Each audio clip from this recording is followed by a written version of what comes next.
Welcome to the Lead Dad Diaries with Skip Cherryholmes. I'm your host, Paul Sullivan. This is episode 5. We are talking in early September at the end of all the summer fun.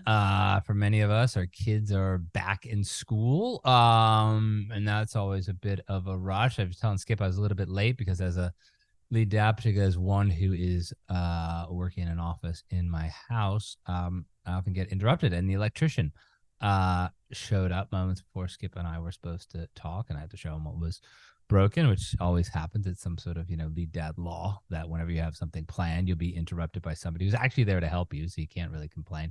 But then Skip, when I told you that, you one up me. What happened in your house last night? Last night, so the quick version is I had a small kitchen fire.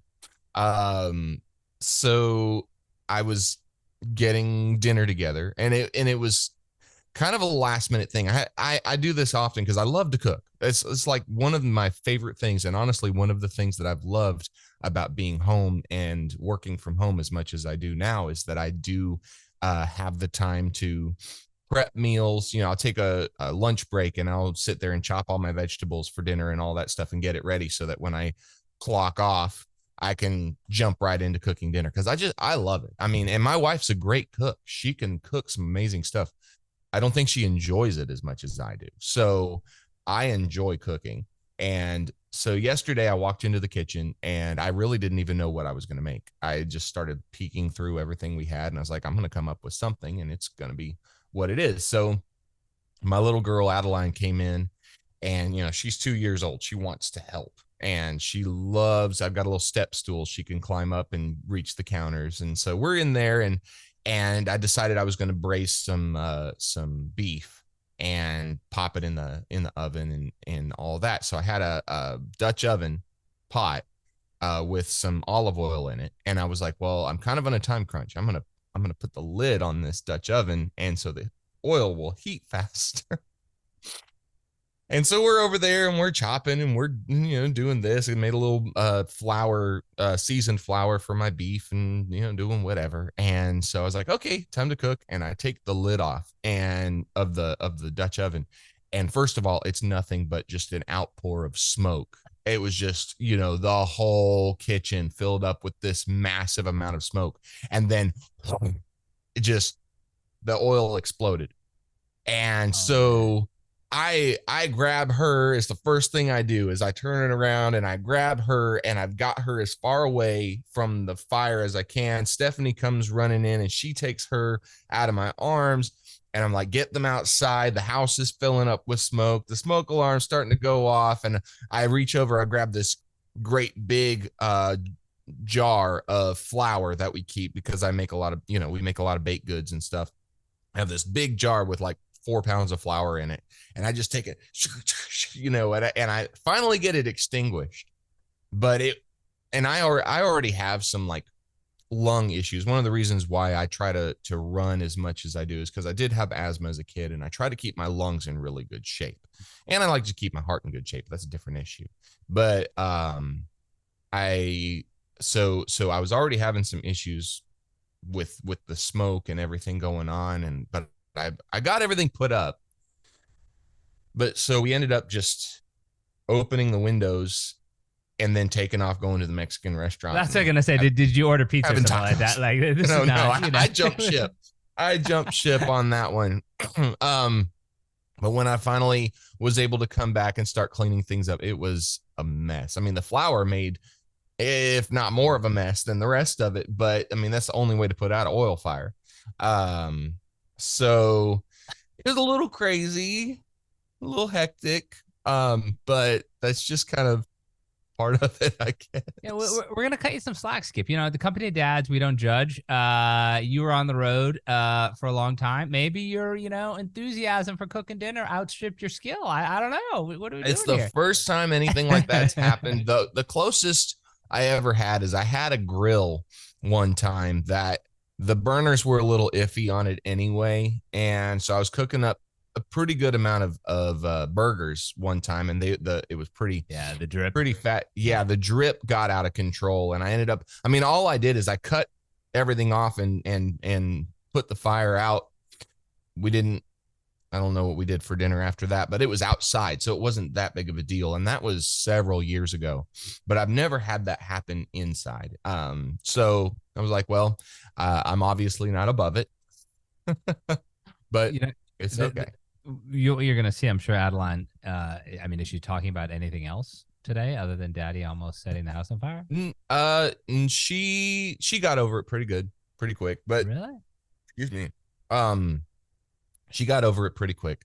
But it was it was a little bit scary for me as a dad. You got your 2-year-old right there. Obviously, I've got a house full of stuff, and that's the only thing I care about is making sure my family's out the door. Right. And then from there, it's like, well, what do I do with this fire? And then from there, it's like, okay, what do we do about dinner?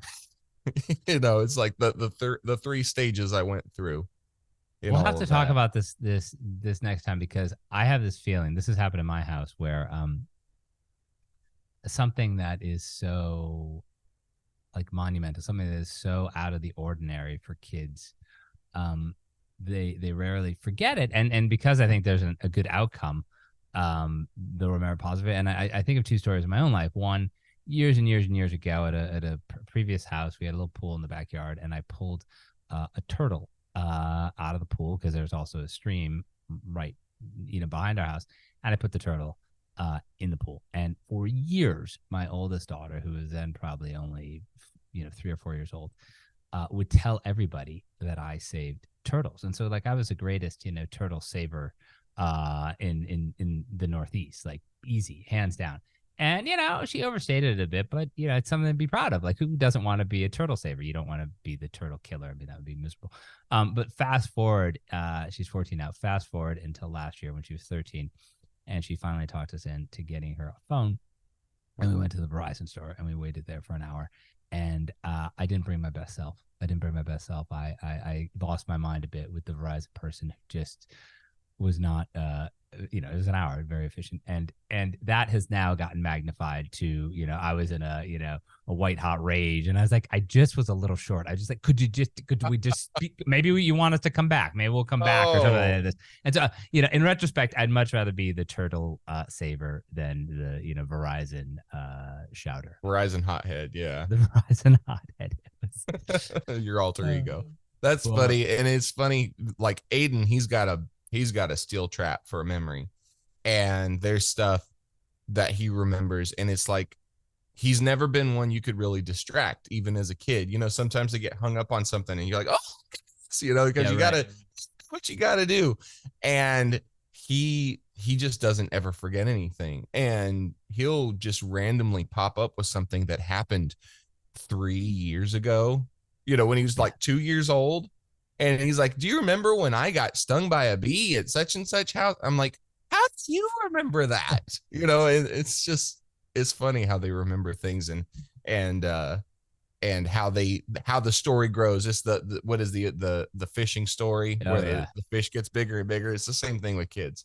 Well, I mean, in a way, we want to fool our kids sometimes to protect them or just to protect ourselves. But obviously, we want really observant kids. And yesterday was the first day of school. And my middle daughter likes when I make her scrambled eggs with ham in it. And so she said, for the first day of school, will you make me scrambled eggs and ham? And I said, of course, I'll make you scrambled eggs and ham. The only problem was when I opened the refrigerator in the morning, there was no ham. And what we had was turkey. And so I was like, well, once you kind of cut it all up, it's pretty much the same as little squares. And so I distracted her. I was like, hey, could you go get this upstairs? Could you do this? And then I, stir it all up and put it in the pan and start scrambling. And she comes over and she's, Daddy, that's turkey. That's not ham. Caught red-handed. Literally caught red-handed. I was like, it'll taste fine. Don't worry. It's same basic concept. Right. It's funny. All right, let's get into our questions this month. Month 5. Skip Cherryholmes. What's been the best part of the past month? So the best part of the past month, I would say, We actually took a week and went to Myrtle Beach, South Carolina, and went to it's a Ocean Lakes. It's like a camping and resort. It's really, really nice. A great resort to go to. And this has been something that I've done ever since I got married, really, or at least for the last 8 years. So at this specific campground, at the end of August, they always held a music festival at the campground. So the group, my group, Sideline, would get hired to play on a Friday or a Saturday.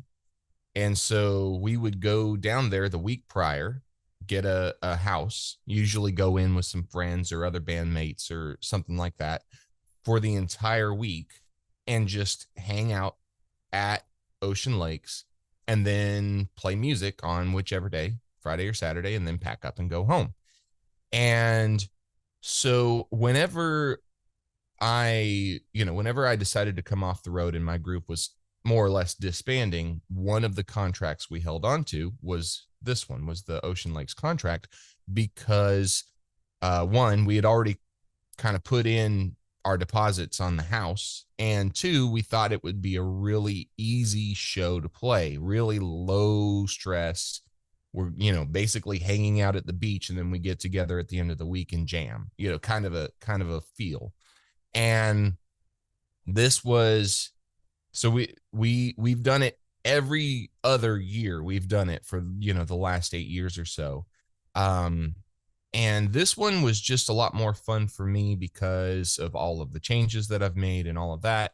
But also, I've got a 5-year-old and a 2-year-old. They're old enough now to where they're playing really well, and they were really enjoying the beach time and the pool time. They've got a lazy river there and water slides and all kinds of stuff. It's a really great place. And I was able to, because of the different stuff that I'm doing now, I was able to break away and do some work, but also shut it down when I wanted to and go have my fun.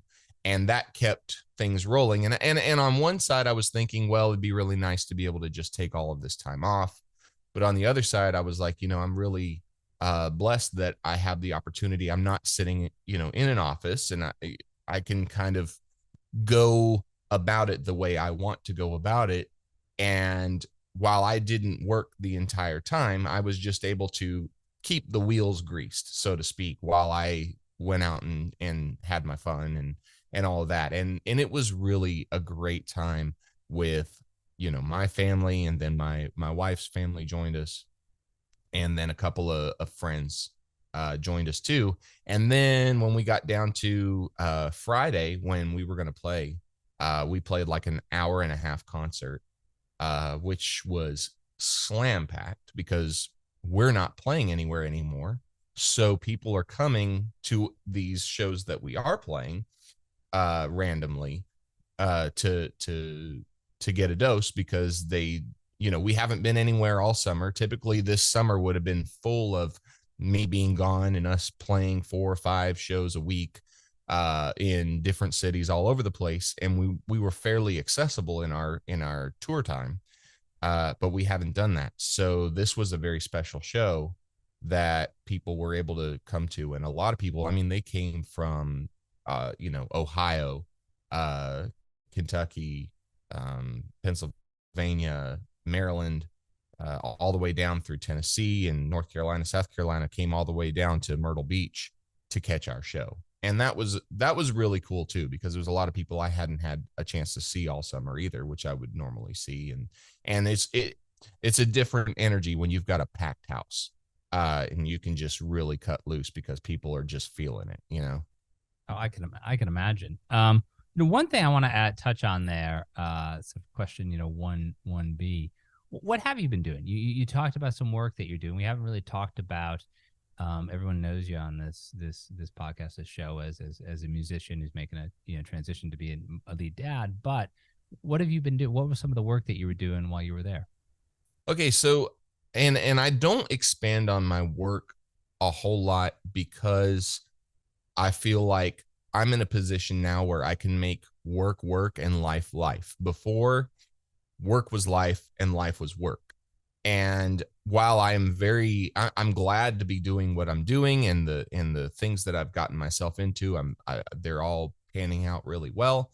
But I don't, when somebody asked me previously, hey, who's Skip Cherryholmes, everybody's mind goes to, touring musician, this, that, and the other thing. And it's like, I mean, not to be funny, because we're here on this podcast, but if I want to be known for something, I really want to be known for what kind of a dad and what kind of a husband I am first.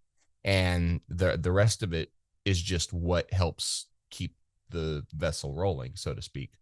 But in terms of what it is I am doing, I've gotten into a lot of marketing and a lot of publicity, advertising, uh, event logistics. There are a lot of different ways, and a lot of it I'm doing with my wife. We've actually kind of started our own entity, our own company, that we're running different clients through, and we do a variety of services for those clients. So that's the other side of it that's really kind of cool, is I get to do it with her. It's something that her and I have really talked about doing for a long time, and now we're slowly building this clientele and trying to turn it into something. But it comes in a variety of ways. I know I have a client that I do specifically just volunteer recruiting for events. So I reach out to all of these different resources, and I put the word out about volunteers. I get the volunteers signed up. Some of the artists that I work for these events are huge artists in their own names. And they need upwards to 200 volunteers for a specific event because of the capacity of the venue or whatever the case is. So that's one thing that I do. I do event, like I said, marketing and advertising, publicity for a series of events in a different entity, a lot of social media management, a lot of content creation for online, which is, I mean, there's such a need for that kind of stuff these days with the way that things go. And it's something that, again, it's something that I did with my group. So it's stuff I've already had my hands in, and it's just seeking out the other people that have the need and getting them on the schedule. That's great. That's very cool. Thank you for sharing that. Now, I almost feel like I don't need to ask this question. You may have told me at the outset, but what's been the worst part of the past month? Setting the house on fire? Aside from the house fire? Well, honestly, I feel like the hardest part of this past month, August, was, you're at the end of the summer. It was a slammed month. I felt like we had something going on. And if you consider the fact that, like, our vacation, we had all this prep for our vacation, which was at the end of August. And but I had a wedding that I had to sing at here, and a funeral that I had to do over here. And I had, several different community type things that I got myself into. And then we had a stretch there where Aiden was kind of under the weather, and that kind of, complicates things a little bit. Plus we're getting him ready for school. And then we had the prep for the vacation itself, and then coming back from the vacation. And I'm sure if you know that if you go out for as long as a week, it takes you almost a week to get things back to normal when you get back home. Just unpacking and all the laundry and all of the stuff that you've displaced, and then the kids are out of rhythm because of the bedtime. You're on vacation and everybody's hanging out. The kids aren't going to do a normal bedtime, so you have to get them worked back into their rhythm. And so I just felt like August, that's one thing I was saying about the difference between August and September. September actually holds itself to be a fairly normal month as far as the I don't have a whole lot that's going to pull me away doing a lot of different stuff like I did in August. A lot of that's calmed down for at least this month, which is nice. But it was a little bit challenging, and then just wanting to make sure things are handled correctly, and and like I said, I'm in the process of kind of building a business, so that's another thing that it's like, okay, that takes attention, and you've got to maintain that attention while also still being, maintaining the boundaries that I intended on setting when I got off the road. Yep. That's great. I don't want to put words in your mouth, but I'm thinking of like the joy that must have been with your kids watching you perform at Myrtle Beach. But Oh yeah. what was your best, lead dad moment in the past month since we last talked? Okay, so I've got a few moments that I remember as they were happening. I was like, I need to log these away because these are going to be worth talking about. Um, my son's first bicycle. Well, the first one he would ride, I would say. We've gotten him bikes before, and he just wouldn't do it. He was not interested in riding a bike. And I finally got, I don't know what snapped with him, just the persistence maybe, but I, I was able to get him a bike and get him excited about riding it. And then I got my bike out. And so now we're riding bikes together. And then like I would make up something. Hey, we need to go adjust our bikes. And I'd take him into my shop in the back, and I'd get wrenches and just hand him wrenches. And I don't care what he does, just tap things, whatever the case is. Here's a mallet, just, whatever. Don't smack me with it, but I don't care. But it was just watching how excited he got over having that thing that him and I did.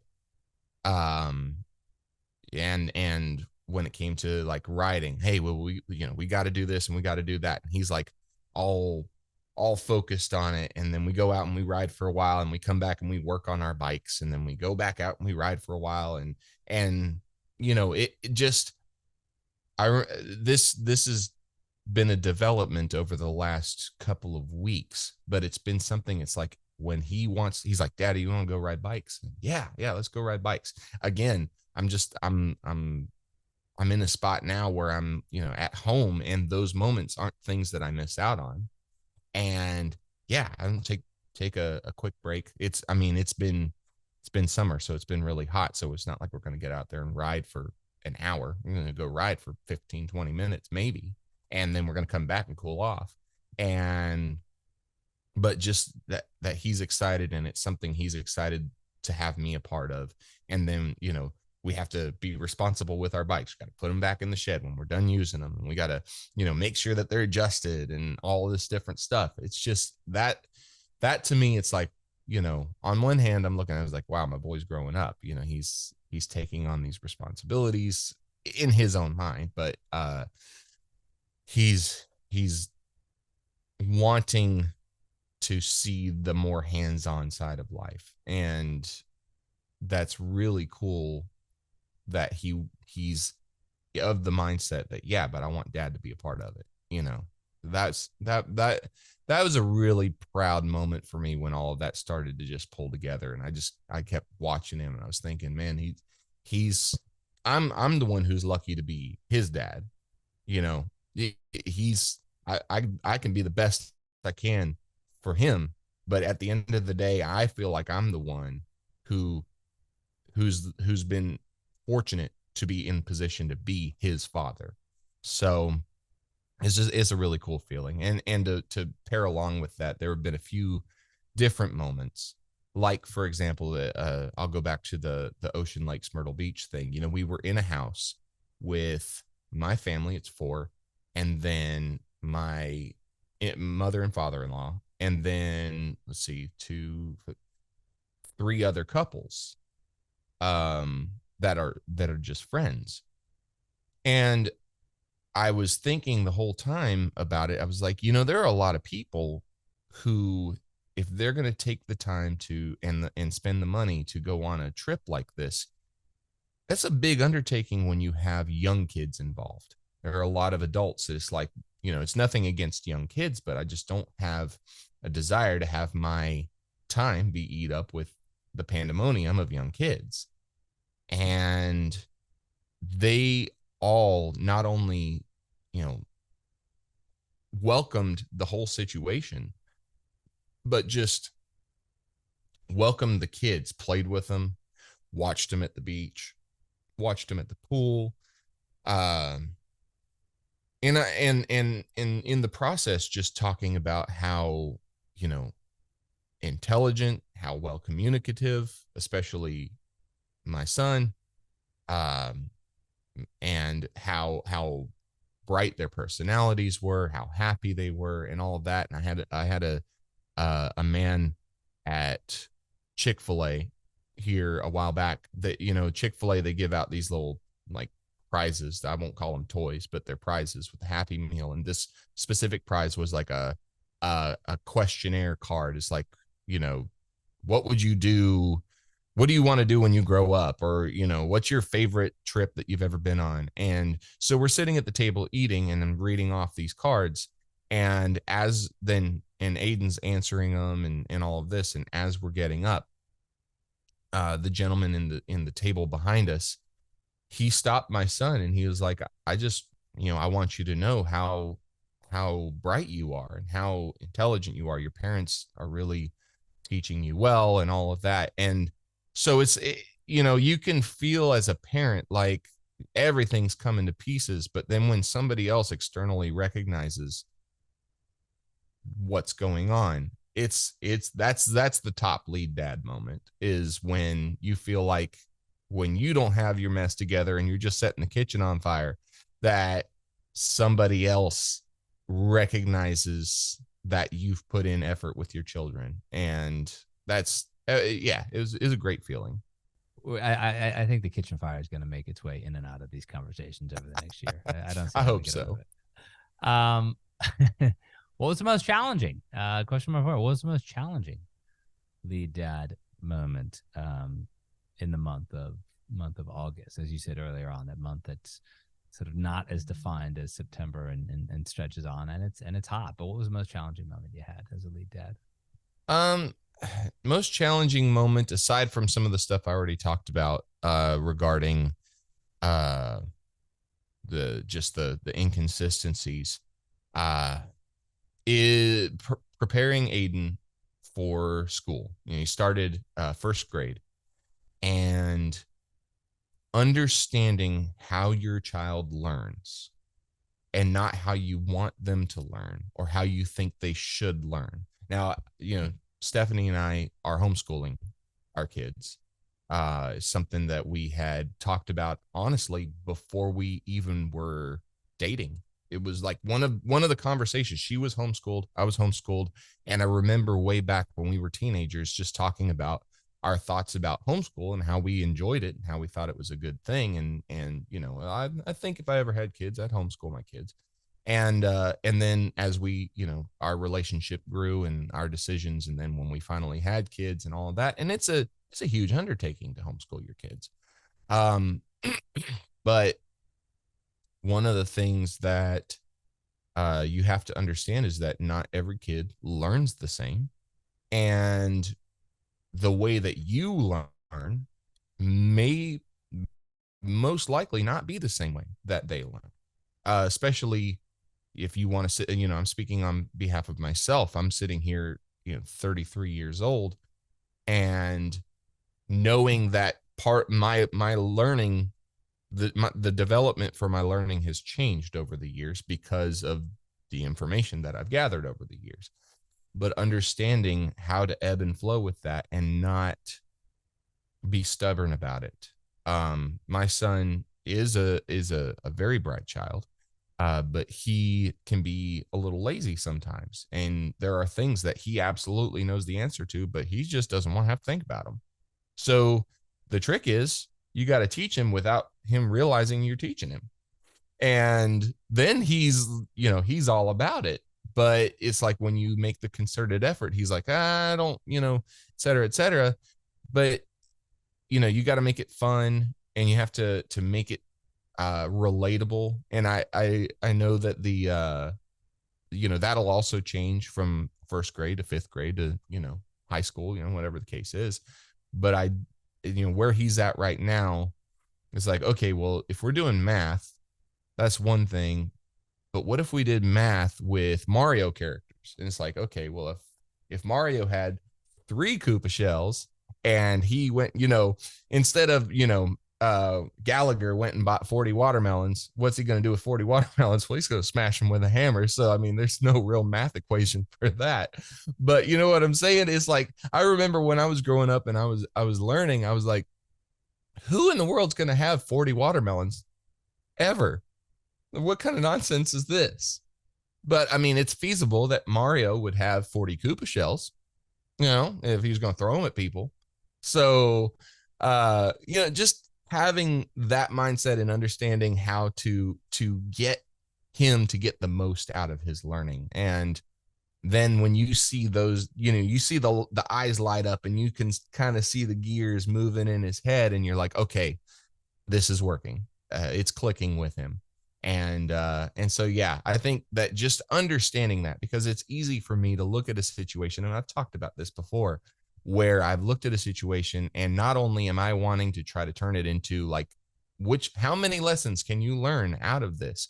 But it's also been, well, how am I going to approach it? And it's always like, very, very structured, very unrelatable, because that's just, my mind is very mechanical and logical in some of those ways. But you have to figure out how your kids learn so that they can learn the most they can. Yeah, out of curiosity, I can like see the challenges of teaching Aiden in first grade. But when Adeline is watching her older brother be homeschooled there, I mean, she's only 2. What is she doing? Is there sort of like a preschool version of this, or how is she? I mean, because surely the younger ones always want to keep up with the older ones in every family. So what's it been like for her as he's gone back to school? So for her, it's just about being involved. She give her a coloring book. She can count. She counts really well. Even if she just throws it out there as being a part of it, then it does 2 things. One, it kind of gets her accustomed to this idea of school and all of that. And 2, it it teaches her before it's teaching her, and then a third one would be that it also makes it so you can keep track of her a little bit better, because if left to her own devices, she'd be setting her play kitchen on fire. I don't know. That's a like father like daughter moment. Right, there. She's like, right, Daddy, yeah. you taught me this. Way to go, this Dad. is like you just put the oil and you cover the oil and then just crank the heat. That's right. But she loves being a part of things. She wants to have her hands on anything he's doing. So while she's not going to be able to learn at the same rate, I would like to think, just based off of how she's done things so far, because she speaks way better than he did when he was her age, but she's listened to him talk, and she's around his interaction and copying his motions, even probably more so than her mother and I, because it's relatable. So when she does get into that school age, here in the next year or so, even preschool and kindergarten and whatnot, I think she's going to find herself having understood more than she realizes. She just needs to understand the practical application for it. And for right now, she wants to be a part of it. So yeah, like I said, give her a coloring book, give her a little piece of paper, something to write on. And every once in a while throw a question her way and she'll throw an answer, and that way she feels like she's in on it. And yeah, it works out well. That's great. It's been a packed month for you, Skip. Really packed month. Yeah, it has been. Final question, lessons learned. Any lessons learned, any takeaways from month 5 of Lead Dad Life? As far as lessons learned, I mean, again, going with the perpetual, watch how much you pack on yourself, because, for me, in an effort to be more present with my family, I need to be conscious of how much I take on for my sake and for theirs, and being the best self that I can be. Um, watch how hot you let the oil get on the stovetop. And if you ever are going to take your beta fish over to somebody else's house to watch while you're out of town on vacation, bring water from your own house. I didn't realize that the difference in water from one system to the next could be the demise of the beta fish. And that was an interesting thing that we ended up having to tack on to the back end of vacation, was a quick, sneaky stop to Petco to get a replacement beta fish, and try to roll with it like nothing ever happened. But yeah, if I ever have to have somebody watch the beta fish again, I'll bring a tank of water from my own house, because that's the water they're used to. I love that story, Skip. We had something very similar, because everybody has a beta fish at some point. Yeah, like what else? It's the easiest pet in the world. Supposedly they could live in street water, but they get a little pig. And we had the same exact thing where we went away and we came home and somebody checked in our house and told us ahead of time that the fish had expired, and it was like pinkish, orangish, reddish color. And so we went to the same thing, local fish store, pick one up. We're like, it's probably pretty close. First thing, daughter walks in like, what happened to my fish? What are we talking about? That's Nemo. It's Nemo swimming around. That's not Nemo, Dad. It's like, what do you mean? It's like, no, it's a different color. It's like, yeah, he's pink. No, Nemo had spots here and spots there. And fortunately, she was young enough where we could just play it off. I was very lucky. I found pretty good match. The only difference, it was slightly bigger, and so I was like, wow, he ate a lot while he was gone. He turned into a little piggy while we were gone, and buffed up. So that was about the only thing that went there. But it was funny how we tried to pull it off. I dropped her and the kids off at Target, and I ran over to Petco real quick, and then went and picked them up back at Target. And I was like, oh yeah, I've just been sitting here in the car. So funny. Great spot to end. Skip Cherryholmes, thank you as always for joining us on Lead Dad Diaries. It's been a pleasure. It really has been. All right, buddy. Talk to you next month. All right. Sounds good. Thank you for listening to the Company of Dads podcast. I also want to thank the people who make this podcast and everything else that we do at the Company of Dads possible. Helder Mira, who is our audio producer. Lindsay Decker, who handles all of our social media. Terry Brennan, who's helping us with the newsletter and audience acquisition. Emily Servin, who is our web maestro. And of course, Evan Roosevelt, who is working side by side with me in many of the things that we do here at the Company of Dads. It's a great team, and we're just trying to bring you the best in fatherhood. Remember, the one-stop shop for everything is our newsletter, The Dad. Sign up at thecompanyofdads.com/thedad. Thank you again for listening.